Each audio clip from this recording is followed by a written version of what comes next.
Section 4. You will hear a talk on the topic of time perspectives. First, you have some time to look at questions 31 to 40.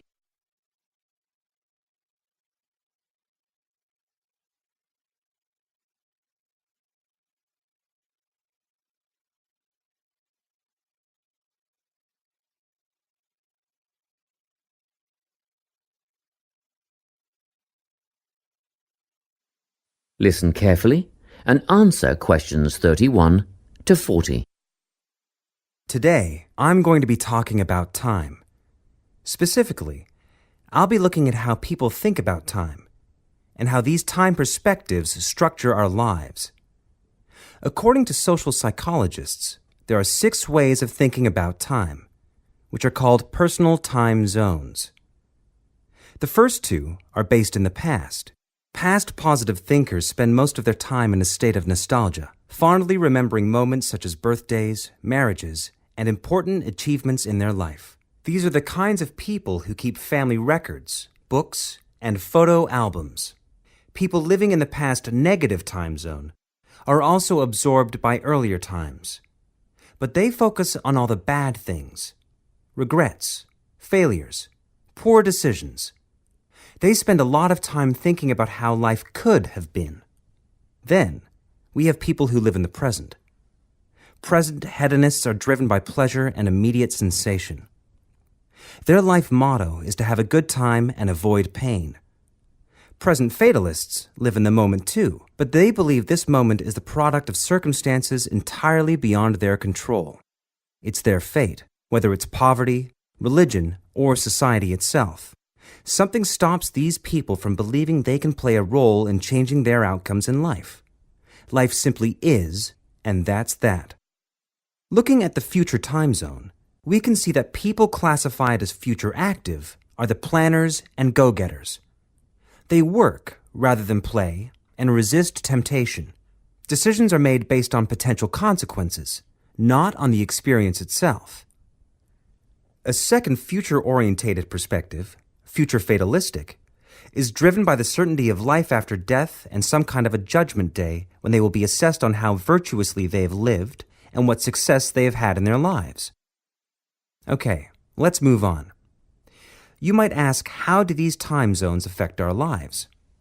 Well, let's start at the beginning. Everyone is brought into this world as a present hedonist. No exceptions. Our initial needs and demands, to be warm, secure, fed, and watered, all stem from the present moment. But things change when we enter formal education. We're taught to stop existing in the moment and to begin thinking about future outcomes. But did you know that every 9 seconds, a child in the USA drops out of school? For boys, the rate is much higher than for girls. We could easily say, well, boys just aren't as bright as girls. But the evidence doesn't support this. A recent study states that boys in America, by the age of 21, have spent 10,000 hours playing video games.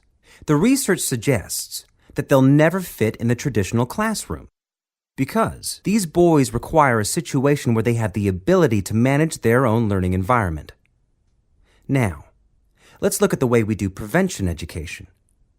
All prevention education is aimed at a future time zone. We say, don't smoke or you'll get cancer. Get good grades or you won't get a good job. But with present-orientated kids, that just doesn't work. Although they understand the potentially negative consequences of their actions, they persist with the behavior because they're not living for the future. They're in the moment right now. We can't use logic, and it's no use reminding them of potential fallout from their decisions or previous errors of judgment. We've got to get in their minds just as they're about to make a choice. Time perspectives make a big difference in how we value and use our time. When Americans are asked how busy they are, the vast majority report being busier than ever before. They admit to sacrificing their relationships, personal time, and a good night's sleep for their success. 20 years ago, 60% of Americans had sit-down dinners with their families, and now only 20% do. But when they're asked what they would do with an 8-day week, they say, That'd be great. They would spend that time laboring away to achieve more. They're constantly trying to get ahead, to get toward a future point of happiness. So, it's really important to be aware of how other people think about time. We tend to think, oh, that person's really irresponsible, or that guy's power hungry. But often, what we're looking at is not fundamental differences of personality, but really just different ways of thinking about time. Seeing these conflicts as differences in time perspective, rather than distinctions of character, can facilitate more effective cooperation between people and get the most out of each person's individual strengths. That is the end of section 4. You now have half a minute to check your answers.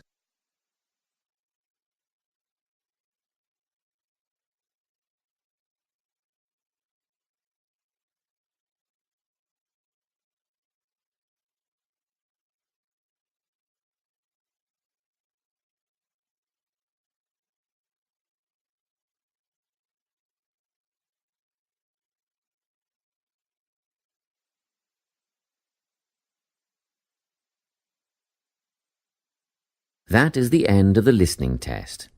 You now have 10 minutes to transfer your answers to the listening answer sheet.